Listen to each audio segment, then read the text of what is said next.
the best franchise have alignment in the four most important chairs: ownership, GM, coach, quarterback. And you've gone from question marks in a lot of those places. Now you've gone to really solid, really good people. Today's top story from the perspective of someone who's there. You are looking live. This just in. Not my beat. And if it's a big event, Mike Tirico is going to be there, the play-by-play voice of Sunday Night Football on NBC. Kickoff 8:20 on NBC4 this weekend. Mike, how are you, man? I am great. I hope everybody had an awesome Christmas, awesome first night of Hanukkah, and this is one of those good parts of the year where you get to celebrate with family, and then you turn around and go, guys, I got to get to work, and work's a good game. So let's get ready for this one. It is, and I've gotten a lot of notes from PR people over the years, Mike. I don't know that I've ever gotten one on a broadcaster, but this one's too good. Your guy Dan sent this over for me. I don't know if you're aware of this, but apparently in 2024, Mike, you have done 180 hours as host or play-by-play voice of some of the biggest events in sports. You had the Paris Olympics, of course, NFL regular season, playoffs, the Kentucky Derby, which was just, the 150th, nice round number. All with average audiences of at least 15 million viewers. So that is the equivalent of 60 nights of prime time or more in a full week of 24/7 round-the-clock airtime of that level of events. Mike, are you tired? No, but my family is very happy that I've been gone for that much time. It makes a few hours with me somewhat pleasurable. I did not realize those numbers. Dan is a wizard when it comes to that stuff, and I appreciate it. It's been a heck of a year. You kind of start to reflect at the holidays, and our family got to go over to Paris, and a couple of my gifts for Christmas were pictures or things related back to our time at the Olympics, and we're 5 months away from it now. It just reminded me what a special time that was. Those 2.5 weeks that'll stay with me forever. I've said to people publicly and privately, that was the best event I've been a part of in my 37, 38 years of being on TV. It was just awesome, and it's nice to reflect back on some positive memories and a great year, and making more. We'll make some more with 3 last hours of primetime TV on Sunday night there from beautiful Landover. Yeah, Dan was saying this is probably your last event of what has been an amazing 2024, just because of the way the calendar works. Mike, we're out of time. I'm sure if there was another one, you'd find a way to squeeze it in. Real quick before we get to the game. New Year's Eve or something. No, yeah, we're good. Yeah. Real quick before we get to the game, I do have kind of one more fun one. Because I've known you, we're not, for the audience, Mike and I are not best friends by any means, but we've known each other a while at this point, thanks to a shared alma mater. And you are the sports broadcaster's broadcaster, and you've done all of these things great. And then all of a sudden, I'm watching The Voice with my wife, and I look up, and there you are, and you're hanging out with Snoop Dogg. And you've done a lot of really cool stuff and done all these amazing events. And I just wonder for you, knowing you the little bit that I do you ever look up in those moments and go, what the hell am I doing here?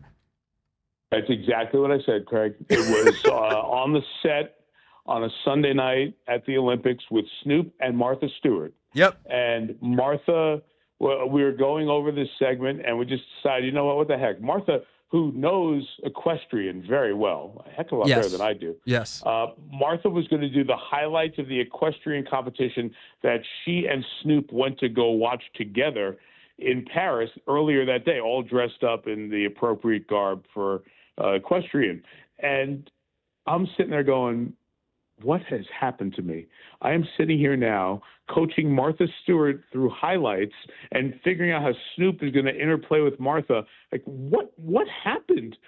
Where did we leave the then Carrier Dome and Syracuse football and lacrosse on a college radio station? How did I go from there to this? But the joy of the journey has been amazing, and there are times that I do pinch myself and I go, what the heck am I doing here? But never take it for granted, and never take for granted how big Syracuse was a part of getting us there, and the lifetime friendships that place has brought along as well. So we're lucky. As I tell young people all the time, I don't know what you want to do, but do something you love. And you understand when players play as long as they can, it's because you love what you do. And so many people can't say that about their jobs.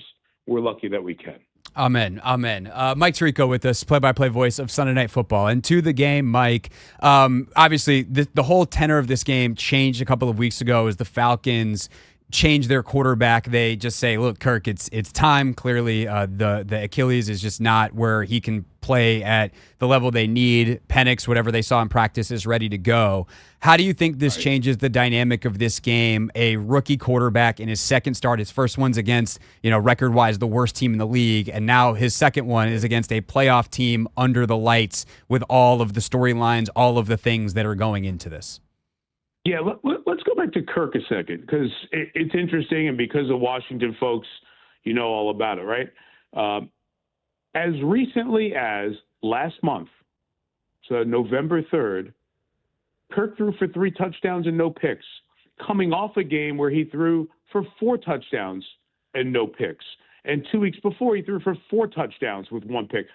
He was going really well, and then something happened. And what's interesting is, I've asked a couple of times, is it the Achilles? Has he slowed down? He's not mobile. He was never mobile, even there in Washington. That was the incredible part of that 2012 season when you went from RG3, who was running a Baylor offense, and you went to Kirk, and the offense adjusted. What Mike and Kyle and the crew did, the dream team of coaches there was amazing. But you're right. Things change now because now you have a rookie quarterback coming in for his first road start in a spot where they have their hand on the steering wheel. Atlanta controls its opportunity to get into the playoffs.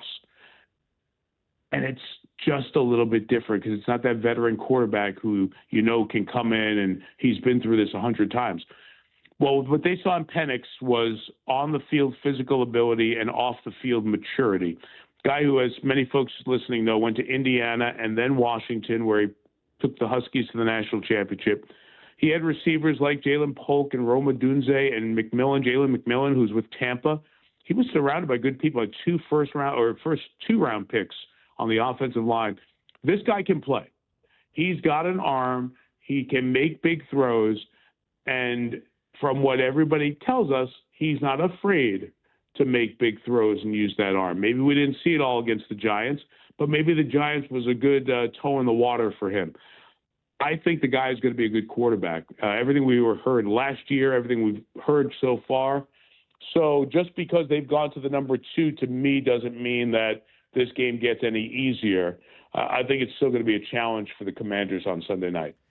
Mike Tirico with us here on the Hoffman Show. One of the numbers that when I was doing my prep for this week in this game, Mike, that really stood out was looking back at some of the next gen stats and things from last week. Is Penix only took 2.47 seconds to throw last week, which is a really, really like almost Tua-esque number, which is of course the gold standard in the league. It's almost a fake offense that they run down in Miami. He gets the ball out of his hands so fast. How do you actually think when you and Chris sit down and are exchanging notes on Collinsworth, watching the tape and everything, how good is this Atlanta O-line really, and can you operate like that against a better pass rush and a better defense that Washington has compared to what he faced last week against New York? Yeah, it'll be certainly more of a challenge. I do think, and we had Atlanta early in the season against Kansas City. That's why that Cousins game is still fresh in my mind.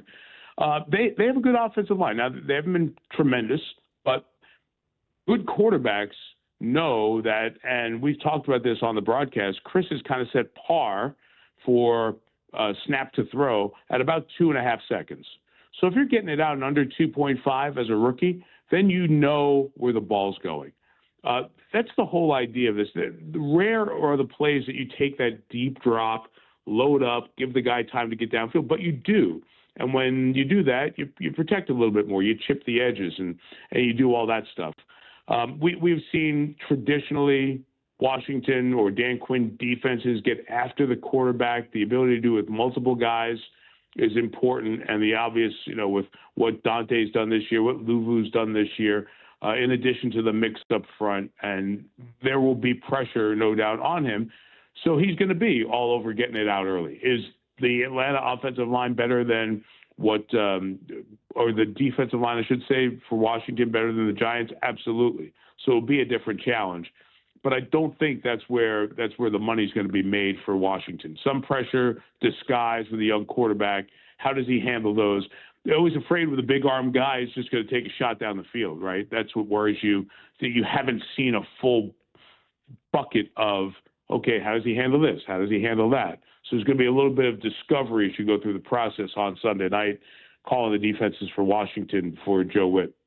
And then, of course, the other side of that is, can they be the first 7 carries that they had against Saquon Barkley last week, where they gave up 109 yards and 2 touchdowns, or the other side of that coin, where they were in the 41 yards in the final 22 against Barkley, against Bijan Robinson, one of the few backs in the league that can actually match Barkley's explosiveness. Of course, Mike, the reason when this game gets flexed and why this game's so exciting outside of the team stakes is because now y'all get to call a Jayden Daniels game, and he's the headliner. What have you seen from Daniels this year? What really stands out to you when you and Chris have your on camera before the game? I'm guessing he's going to be who you're talking about. What are some of those key points you're starting to think about? Yeah, I'm sure we'll make Jayden front and center, one of the big star stories of the night. You should be when you're the Heisman winner, you're the number 2 pick, and you've come into the league and had an offensive rookie of the year season, right? That's win-win-win. I go back, Craig, to the notes that we had from our meeting with Dan Quinn before the preseason game that we did, which was the last preseason game, and Jayden didn't play, but just how comfortable they were with him, and how the discovery phase has turned into the reality of his performance. And if there's an overlying characteristic, and Adam Peters deserves Executive of the Year attention too, for a good draft class, incredible free agency acquisitions, getting the quarterback spot right, at least out of the gate. When you look at all the things that they were pointing to, it was the ability to not just lead by throwing the football and performing, but to have the personality of a leader, to be able to handle the spotlight, to take all of this in and thrive.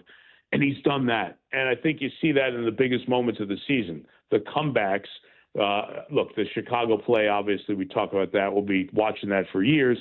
But last week, it's an entire drive. It's not just one big play. It's the poise. It's the calm. It's the way he's handling it. It's the recognition from the vets. I always think when you have a young quarterback, read closely what the vets say. Is it pablum or is it really legit stuff? And there's a lot of anecdotal that you're seeing and hearing from vets about this guy. He's the real deal. And when you get a quarterback like that, it changes everything in your organization. And Jayden Daniels has done that in year 1. It doesn't mean it's going to grow perfectly for 5 or 10 years, but it's got a great chance to. And he's got a great chance to take him to the playoffs. And, it's one of those teams with a defensive coach like Dan Quinn, guys who can come up with turnovers, and a rookie quarterback who is in the playoffs for the first time. You just don't know. This guy so far has been good enough that if you play a 2 seed, maybe Philadelphia again, they'll have their attention truly focused on, we could lose this game at home to a good Washington team. No doubt about that. No doubt. Mike Tirico with us for another minute or two here on the Hoffman Show. Of course, the play-by-play voice of Sunday Night Football. Commanders, Falcons, 8:20 NBC this weekend. Jayden has also gotten the absolute best out of Terry McLaurin. He's got 12 touchdowns, tied for the single-season Commanders record, second behind Jamar Chase in the league. What did you think of Terry and kind of where he was on the receiver hierarchy coming into the year? And has this year changed anything in terms of your perception of him now that he's getting to play with an elite quarterback finally? I remember sitting with Terry, about,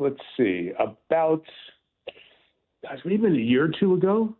I remember talking to him about that whole search for the big-time receiver, or the big-time quarterback, to match his receiving skills. And, now people have to notice because it's 1,000 yards and 12 touchdowns, right? It's one of those, career high, franchise record type seasons. But he had always put up the seasons with 1,000 yards. And, other than that rookie year, he had been consistently doing that. So CeeDee Lamb's going to get more attention. So is Jamar Chase, because those guys have had big moments and huge seasons with winning teams or teams that were going to the playoffs. Now Terry will be in that spotlight, and you go back and retrospectively look at his performances. So yes, he will continue to get the attention and even more when you do it in a game like Sunday night, when you do it in the playoffs. I think one of the cool parts of this season to me is that out of nowhere, Olamide Zaccheaus and Jamison Crowder had the biggest catches of the year in Week 16, right? That's depth of a receiver room, but it's also because you can't let Terry score down here. So somebody's got to step up. And Crowder, who dealt with a calf all year, and Zaccheaus, who ironically is a former Atlanta and Philly guy, sees his old team here in back-to-back weeks. That's what I talk about when I say Adam should get some conversation for Executive of the Year. I think it'll probably be Brad Holmes in Detroit or maybe Kwesi in Minnesota for what they've built this year. But when you look at what this team was, all the acquisitions, the draft, where it's gone, how guys have contributed, it's great. And you had that one really, really special piece in Terry McLaurin, and now he's thriving. So good for everyone involved. And that's actually where I want to wrap with you, Mike, is just the biggest of pictures here. It's hard to believe we are less than 18 months from when Josh Harris signed on the dotted line to take the team over from Dan Snyder, but we are. As you reflect on that, and as someone who has the vast experience of not only knowing the NFL like you do, but your years of calling the NBA and being in other sporting environments, when you look at the transformation of this team, how do you begin to try to put it into context on and off the field? Man, it's hard to pivot. It's hard to take a cruise ship and pivot fast. And NFL franchises are that size because of the spend, because of the reach, because of all of it. And it's really hard to take a franchise and turn it around quickly. And it requires multiple really good hires in key spots. And when you look, for the most part, the best franchise have alignment in the four most important chairs: ownership, GM, coach, quarterback. And you've gone from question marks in a lot of those places, and Ron Rivera did not have the people around him and all that. Now you've gone to really solid, really good people in each of the four big chairs, and it's turned this cruise ship around quicker than it should have. And it's great. And then the stadium stuff on the back end of that, the fans wanting to be part of this, all good energy. And in a year where Boston and New York and Chicago, three of the biggest cities in the country, are giving us nothing when it comes to good football, it's great to see Washington be extremely, and throw Dallas in there this year. Washington's extremely relevant, and that's great for the league and great for all of us. Mike, see you Sunday in Landover. Safe travels. We'll be there. Thank you so much. Happy New Year, all the listeners. All the best to you, Craig. Hey, this is DA, and you're listening to The Hoffman Show on the Team 980 and the Audacy App.